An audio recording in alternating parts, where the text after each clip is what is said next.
His wife didn't leave, but she cried every day. Her husband used to overturn the table she set for a meal or dump new clothes she brought him. He beat his wife for no reason. So, the family was never peaceful. The mute, Samryong, never understood what was happening in the family.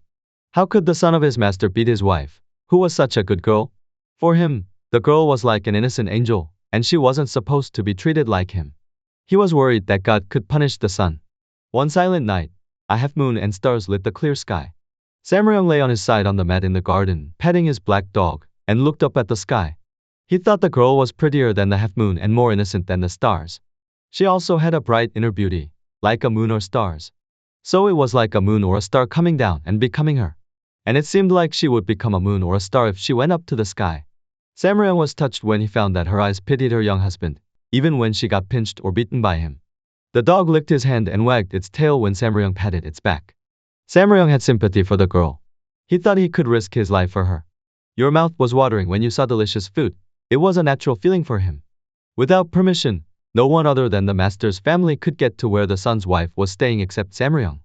Samryong could get in and out of the place as the family's dog could. One day, Samryong took the master's son on his back home from the street. He was drunk and beaten up by someone. He was lying in the street. His wife was sewing in the room when Samryong took him home. She was so thankful she made him a patch of leftover silk cloth. When finding out what his wife did for Samryong, the master's son dragged his sleeping wife out of the room and beat her in a jealous rage. The moment Samryong saw them, he rushed to the son of his master like an angry lion and pushed him away from his wife. Then he took her to the other part of the house where the master's couple stayed. Then, he tried to explain to his master what happened with the hand gestures and facial expressions. The following day, Samryong was beaten by the son of his master. One of his cheeks was bleeding and swollen up. He yelled at Samryong, "How dare you touch my wife, you bastard!" He took the pouch from Samryong and tore it to pieces. Then he dumped it in the toilet. "You also beat me, your master? Asshole! I'm going to kill you." He whipped the back of Samryong's neck, and Samryong fell to the ground. Samryong couldn't say anything. He put his face down on the ground, then put his hands together and begged forgiveness. But this time, he was somewhat different. He had anger deep down his mind. He also had to take the physical pain, but he didn't express his feelings. From that time on, Samryong was forbidden to enter the place where the wife of the master's son stayed. So he became more worried about her. Then he wanted to see her. Over time, he missed her more. He wanted to go to her place to meet her. But he couldn't. He missed her so much that he couldn't eat well and focus on his work. His master tried to be nice to him by giving him more food, but he wasn't happy. He also couldn't sleep at night and wandered around the house. One day, when the master's son returned home after drinking, the people in the house became busy. Samryong found a female servant entering the house with medicine in her hand. And he asked her about the medicine. She answered him with hand signs. She took one of her fists to the back of her head. Then she rubbed her face. And then showed him her index finger. Taking her fist to the back of her head meant wife. Rubbing her face meant pretty. Index finger meant the master's son. Thumb meant the master. Then she stuck out her tongue and stretched both hands in the air. Then she rolled back her eyes and pretended to fall backward. She tried to say that the son's wife was very sick, and Samryong froze in surprise. A tide of rage surged through him because he thought she was dead. He gave a deep sigh while getting his fists together. He went to his room and spent quite a time absent-mindedly. Through the night, he had butterflies in his stomach and his room. At about 2 a.m., he left his room and went to where the girl was staying. The door was closed, but he went over the fence. Then, he approached the window and tried to see inside.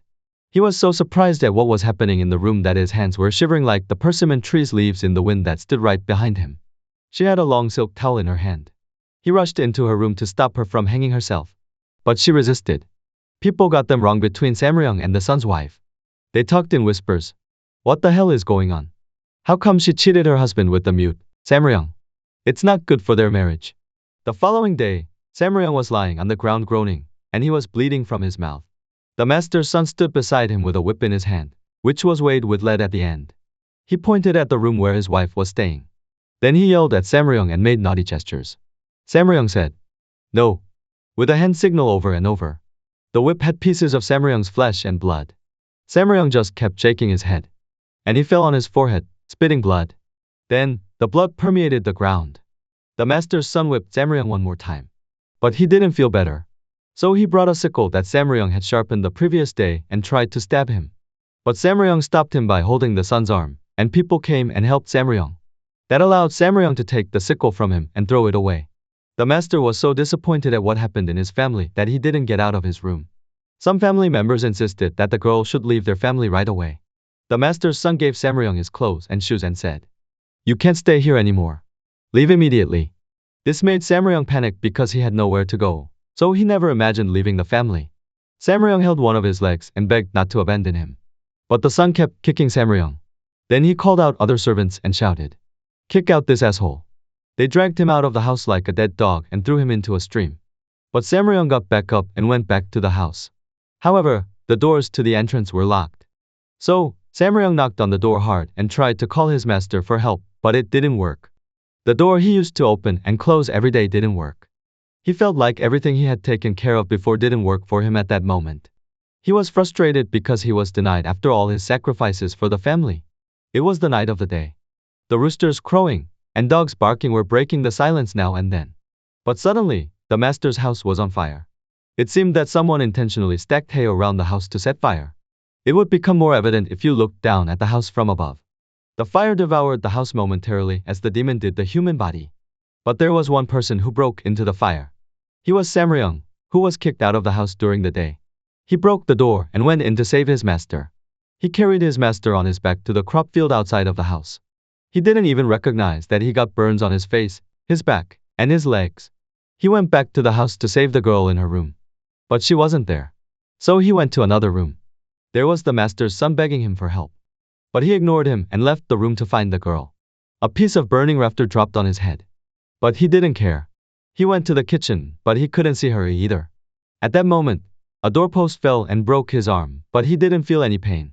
He checked out the storage area next to the kitchen. But she wasn't there. He rushed back to her room. He found her lying under the cover. She wanted to be burned to death there.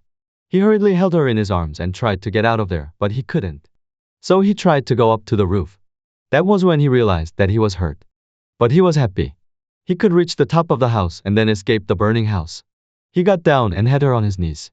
Then his last breath stopped. He died, but his face looked happy.